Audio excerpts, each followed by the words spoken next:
Hello, merry meet. So today I want to review a tarot deck.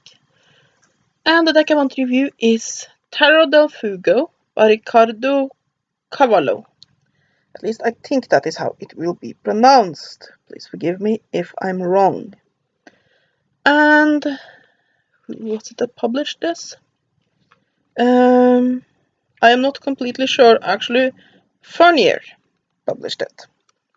So usually I don't go for these very abstract decks.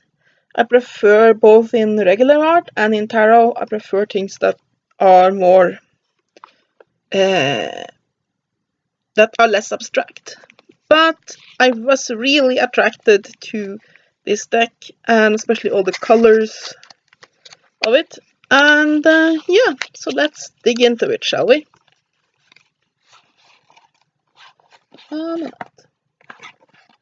Let's start as usual with the little white book, which looks like this.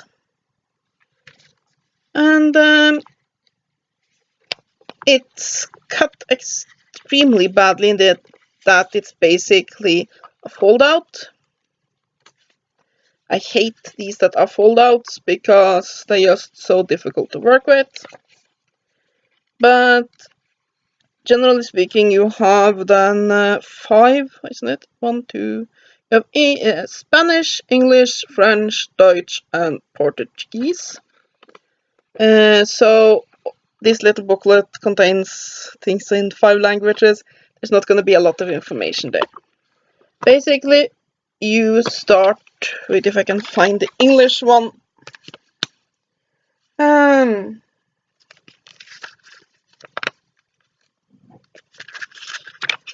It is here somewhere. It's just that when they are made like this, they are so extremely confusing to... Here we go. We have basically a What is Tarot page. Then we have the Major Arcana, which just little blurb each. And equal size little blurb for the Minor Arcana.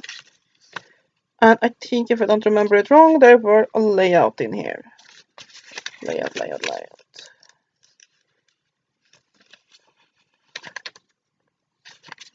Yeah, here we are. It's version of the Celtic Cross, but it's not exactly the same. So that's a bit interesting. It's only good bit in this entire booklet. If I can actually put it back together again. This is why do they do this? Why do they make them like this? Anyway, the little white book is shit. Yes. Nothing. The only thing that's good about it is that layout. Other than that, no. If you're getting this deck for somebody who has never read tarot before, you need to get, or if you're getting it for yourself and you never read tarot before, you need to get either a book or a good web page that will explain things to you. But anyway, yes, let's get started with the cards themselves. As you can see, they are extremely colorful. And rather abstract. It looks like Picasso got his hands on the tarot. They're also fairly small cards, which can be good for people with small hands or who are having a problem shuffling larger decks. And yeah, there are eyes everywhere. This guy likes his eyes. I find these images to be, in a way, both horrifying and also very interesting. There's definitely a lot of symbolism going on here. I would say there is a rather white base, but it is not just a straight up rather white clone. The cards are semi-matte, so you can see there's a little bit of gloss there, but for the most part they're matte. And the cardstock quality is very good. These are gonna stand up to some beating. I like these, but these are definitely art style that is not for everyone. They're sort of a mix between very childish and very competent. There's a ton of eyes, and yeah, they are somewhat odd. That's also why this is probably not a deck I would bring out to read for clients, because it's definitely somewhat of an acquired taste. These are the back of the cards. Unfortunately, it is not reversible, as you can see. I do like my tarot decks to have a reversible back. This doesn't. Otherwise, I think it's a pretty good image on the back. So yeah, it just feels very spiritual to me, this one. It's like some sort of odd astral projection. These are the various bizarre creatures you meet along the way. That is what this deck feels like to me. And I mean, the symbolism is really good, so I am actually quite pleased with this. But like I said, it is definitely not a deck for everyone.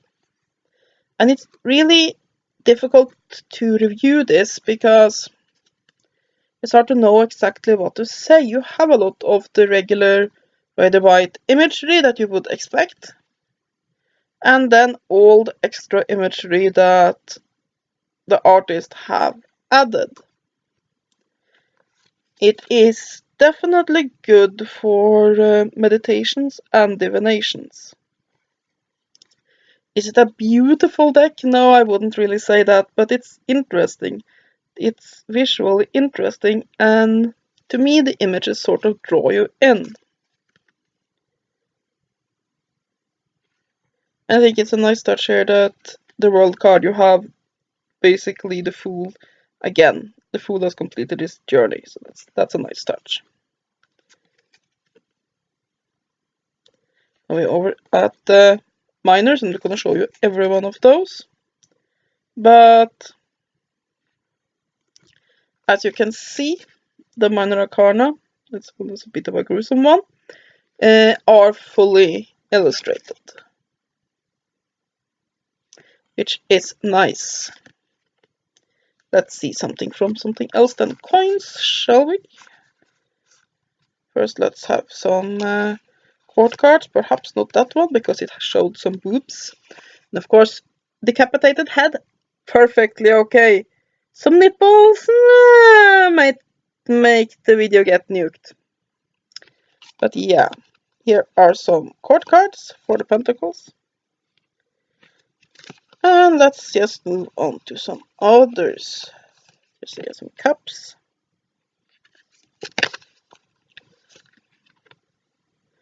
So yeah, it's an unusual deck, but I find myself really liking it. It manages to be traditional and unusual at the same time, so props for that. And I do really like the size of this. Very often tarot decks have a tendency to come either in those larger variants or things that are about the size of regular playing cards. I much prefer this size here because it gives a good shuffle feel, and it's not so big that I have a trouble using it and basically handling it.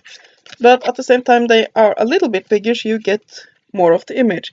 Here again is a picture of slicing and dicing up your fingers. Again, completely okay for YouTube. A woman with her breasts revealed. No, that is bad. But yes. So you can see this is perhaps not the deck for the youngest cartomancers out there, as the imagery do get on the gruesome side at times, but yeah, I think it's pretty good. I would give this an 8 out of 10. I have no real complaints, and the only reason I would hold back to 8 is that this is definitely a deck for an acquired taste. It is not a deck I would recommend for everyone. Like you see, I showed you the major arcana and some of the minors. If you search up on Google, you can find more of these images. If you are drawn to the images as I was, I am pretty sure you will be very pleased with this deck. Its quality is awesome. The images are very crisp. I really like this semi-matte finish to them. And yeah, it's just great. I have no major complaints. But if these are not the type of images that you are drawn to, then you probably will not like this, because this is what you see is what you get. So yes, one thing that could be an issue for some people is that you can't crop this. Some people love to crop off the edges and where the names of the cards says, because they are distracted by the names. And the problem is that in the minors, you only have a line down there and you have 2 lines on this one, so you cannot actually crop it. Otherwise, it would have been relatively easy because of how the backgrounds are. Other than that, and that the backs are not reversible, I would say this is an absolutely awesome deck. I am very happy I took a chance and got it. And yeah, I really like this, odd as it is. And it is probably going to become one of the decks I actually read with. I do collect a lot more decks than I use regularly for divination. I have a tendency to collect them. And this is probably going to be one of my reading decks, because I'm really attracted to the imagery. So yeah, nice symbolism, nicely made, good card stock quality. What more can you ask for? So yeah, that is my review of Tarot Del Fuego by Ricardo Cavolo, a very solid deck. I hope you have enjoyed this review. Have a great day, and blessed be.